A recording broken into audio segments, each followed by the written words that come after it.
আসসালামু আলাইকুম everyone. CSS টিউটোরিয়ালে আপনাদের স্বাগতম। আপনাদের জন্য আমি এই সিএসএস টিউটোরিয়ালকে কয়েকটি পর্বে ভাগ করেছি। আজকে এটা আমাদের প্রথম পর্ব। তো তাহলে চলুন শুরু করি আমাদের সিএসএস এর জার্নি।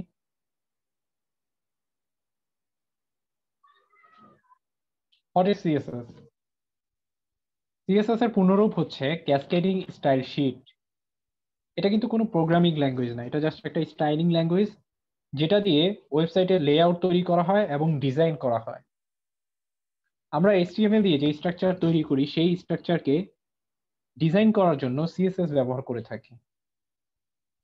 তো সিএসএস স্টার্ট করার জন্য আপনাদের যে কাজটা প্রথম করতে হবে সেটা হচ্ছে একটা কোড এডিটর লাগবে। তো আমি আজকে আপনাদেরকে সিএসএস করে দেখাবো ভিজুয়াল স্টুডিও কোডে। তো ভিজুয়াল স্টুডিও কোড ডাউনলোড করার জন্য আপনারা ভিজুয়াল স্টুডিও কোডের যে ওয়েবসাইটটা আছে সেখানে যাবেন, সেখান থেকে এখানে ইজিলি ডাউনলোড করে নিতে পারবেন।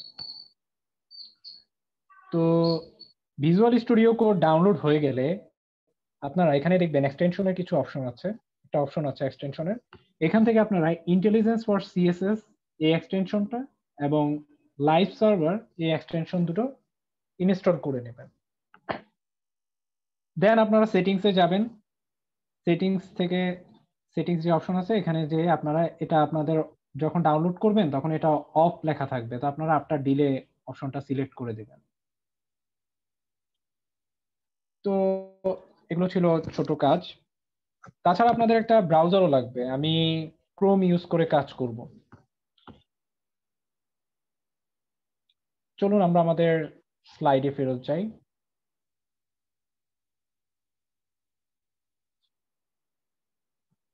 তো সিএসএস মূলত আমরা তিন ভাবে করতে পারি। একটা হচ্ছে ইনলাইন সিএসএস, যেটা এইচটিএমএল এলিমেন্টের ভিতরে করে থাকি। একটা হচ্ছে ইন্টারনাল সিএসএস, যেটা আমরা হেড ট্যাগের মধ্যে স্টাইল ট্যাগ ইউজ করে করে থাকি। আরেকটা হচ্ছে আমাদের এক্সটার্নাল সিএসএস। এই ক্ষেত্রে আমরা ডট সিএসএস এক্সটেনশন দিয়ে আলাদা একটা সিএসএস ফাইল ক্রিয়েট করে করে থাকি। তো এগুলোর মধ্যে একজন ডিজাইনার এক্সটার্নাল সিএসএস ফাইলের মাধ্যমেই সিএসএস এর কাজ করে থাকে। তাহলে চলুন ইনলাইন, ইন্টারনাল অ্যান্ড এক্সটার্নাল এর কাজ করে আসি। কিভাবে এই তিনটার মাধ্যমে সিএসএস করে সেই কাজগুলো করব।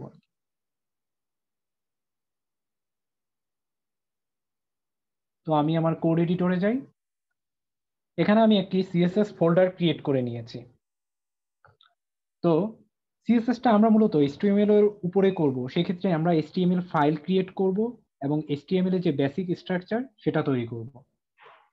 তো তার জন্য আমি এখানে একটা এইচটিএমএল ফাইল ক্রিয়েট করি।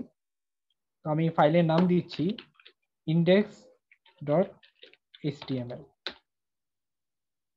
দেন আমি এখানে কি করব, আমার এইচটিএমএল এর বেসিক স্ট্রাকচারটা তৈরি করে নেব। তো আমার এইচটিএমএল এর বেসিক স্ট্রাকচার তৈরি করা শেষ। তো আমি এখানে টাইটেলে দিয়ে দিলাম, যেহেতু আমরা সিএসএস করছি, দিয়ে দিলাম সিএসএস পার্ট 1। ঠিক আছে। তো আমরা প্রথমে আগে দেখবো হচ্ছে ইনলাইন সিএসএস। তো আমরা তো বলেছি ইনলাইন সিএসএস এইচটিএমএল এলিমেন্টের ভিতরেই করে থাকে। তো আমরা এখানে একটা h1 ট্যাগ নিই।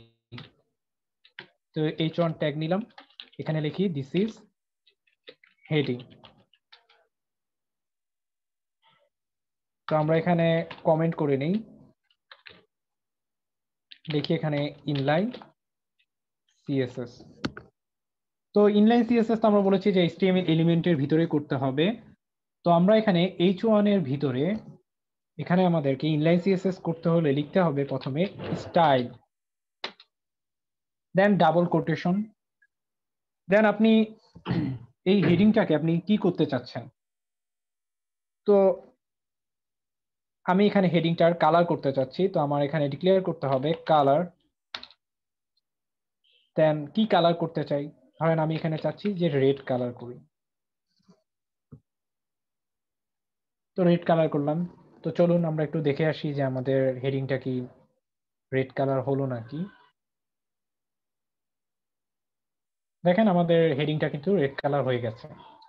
তো ইনলাইন সিএসএস এভাবে করে। আমরা ভবিষ্যতে আমার প্ল্যান আছে যে আমি HTML CSS দিয়ে এই সিরিজটার শেষের দিকে আর কি আমি একটা প্রজেক্ট করব।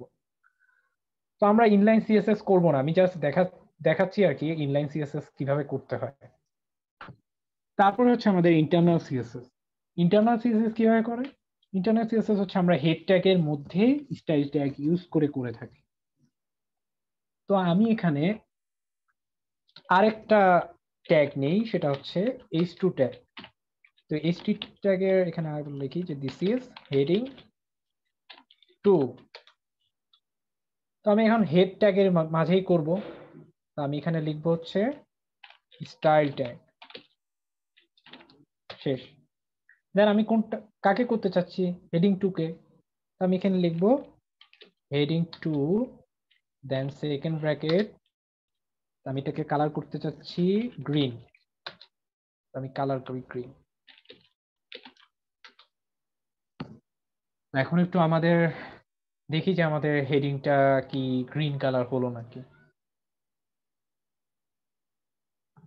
দেখেন আমাদের হেডিংটা কিন্তু গ্রিন কালার হয়ে গেছে, হেডিং 2টা। ঠিক আছে, তো এখন ইন্টারনাল সিএসএস করলাম এবং ইনলাইন সিএসএস করলাম। এবার আমরা দেখব এক্সটার্নাল সিএসএস। তো এক্সটার্নাল সিএসএস আমরা কিভাবে কি বলেছিলাম? এক্সটার্নাল সিএসএস বলেছিলাম যে আমরা একটা ডট সিএসএস এক্সটেনশন দিয়ে একটা সিএসএস ফাইল ক্রিয়েট করব। ঠিক আছে, তো তার জন্য আমার আরেকটা ফাইল ক্রিয়েট করতে হবে। তো আমি ফাইলের নাম দিচ্ছি স্টাইল ডট সিএসএস। এই আমার সিএসএস ফাইল কিন্তু ক্রিয়েট করা হয়ে গেছে। তো আমি এখন কি করব, আমি এখানে আরেকটা হেডিং নেই, এটা হচ্ছে হেডিং 3। আমি এখন এখানে লিখি দিস ইজ হেডিং 3। তো এখন আমি কি করব, আমি তো এখন আর আমার HTML এলিমেন্টের ভিতরেও করব না বা HTML স্ট্রাকচারের ভিতরেও করব না, আমরা এখন করব হচ্ছে আলাদা আরেকটা ফাইলে সিএসএস এর কাজ করব। তো আমরা ইন্টারনাল যে সিএসএস আছে, ইন্টারনাল সিএসএস আমরা যেভাবে করেছি হেডিং 2 কে কালার, ঠিক ওই রকম ভাবে আমরা এক্সটার্নাল সিএসএস এ করব। তার জন্য আমাদের লিখতে হবে হচ্ছে হেডিং 2, হেডিং 2টা ডিক্লেয়ার করতে হবে। দেন আমি এটা একটা কালার করি, ধরেন আমি এখান থেকে একটা কালার নিই, এই। তা আমি একটু দেখি তো আমাদের এটা কি হেডিং 3টা কি কালার হয়েছে নাকি। সরি, হেডিং 3, আমি হেডিং 2 লিখে ফেলেছি, এখানে হবে হচ্ছে হেডিং 3। তো দেখি আমাদের হেডিং 3টা কি কালার হয়েছে নাকি। ও নো, হেডিং 3টা কিন্তু আমাদের কালার হয়নি। তো হেডিং 3টাকে কালার করার জন্য আমাদের যেই কাজটা করতে হবে সেই কাজটা হচ্ছে আমাদের index.html এর সাথে style.css এর লিংক করে দিতে হবে। যদি আমরা এই দুইটা ফাইলের মধ্যে লিংক না করে তাহলে তো আমার বুঝতেছে না যে সিএসএসটা যে আমার কি কালার হবে। তো লিংক করার জন্য যে কাজটা করতে হবে, লিখতে হবে লিংক দেন রিলেশন অ্যাট্রিবিউটের মাঝে লিখতে হবে স্টাইল শীট দেন র‍্যাপ, লিংক করে দিতে হবে। এখন তো আমাদের ফাইলটার নাম কি ছিল? style.css। তো আমরা এটা এখন লিখে দিই এখানে style.css।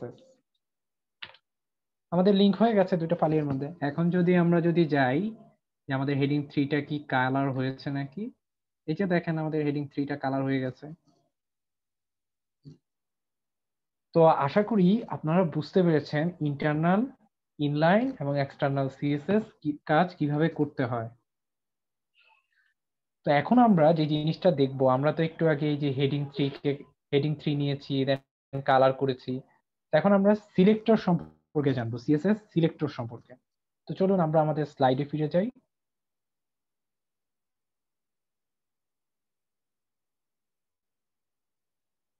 তো সিএসএস সিলেক্টর, তো এখানে আপনারা দেখছেন যে হেডিং 1, এই হেডিং 1টা হচ্ছে সিলেক্টর। আমরা একটু আগে হেডিং 1 এর কাজ করেছি, হেডিং 2 এর কাজ করেছি। তো হেডিং 1টা হচ্ছে এখানে সিলেক্টর। ঠিক আছে, আপনি যেই ট্যাগ ক্লাস অথবা কোনো আইডিকে সিলেক্ট করে সিএসএস করবেন তা হচ্ছে সিলেক্টর। দেন আপনি যেই সিলেক্টর ধরে মানে কি কাজ করতে চান, যেমন ধরুন আপনি যদি কালার করতে চান, তো এই যে কালারটা হচ্ছে এখানে প্রপার্টি। দেন কালার প্রপার্টির জন্য আপনি একটা কালার দিবেন, তাই না? আপনি একটা কালার দিবেন, সেই যেই কালারটা দিচ্ছেন সেটা হচ্ছে আমার প্রপার্টি ভ্যালু। আশা করি আপনারা বুঝতে পেরেছেন সিএসএস সিলেক্টর সম্পর্কে, কোনটা সিএসএস, কোনটা সিলেক্টর, কোনটা প্রপার্টি, আর কোনটা প্রপার্টি ভ্যালু। তো আমরা একটু আগে এক্সটার্নাল সিএসএস এ ঠিক এভাবেই কাজ করেছি। এখানে হচ্ছে হেডিং 3টা হচ্ছে আমাদের সিলেক্টর, দেন এই যে কালারটা হচ্ছে আমাদের প্রপার্টি, আর আমরা যেই কালারটা এখানে ডিক্লেয়ার করেছি ব্লু ভায়োলেট, এটা হচ্ছে আমাদের প্রপার্টি ভ্যালু। তো আশা করি আপনারা কোনটা সিলেক্টর, কোনটা প্রপার্টি আর কোনটা প্রপার্টি ভ্যালু সেটা বুঝতে পেরেছেন। তো আজকের পর্ব আমাদের এই পর্যন্তই। দ্বিতীয় পর্ব নিয়ে খুব দ্রুতই আসবো ইনশাল্লাহ। যদি ভালো লাগে একটা লাইক দিয়ে যাবেন আর বন্ধুদের সাথে অবশ্যই শেয়ার করবেন। ঠিক আছে? তো আজকে এতটুকুই। ভালো থাকবেন। ধন্যবাদ।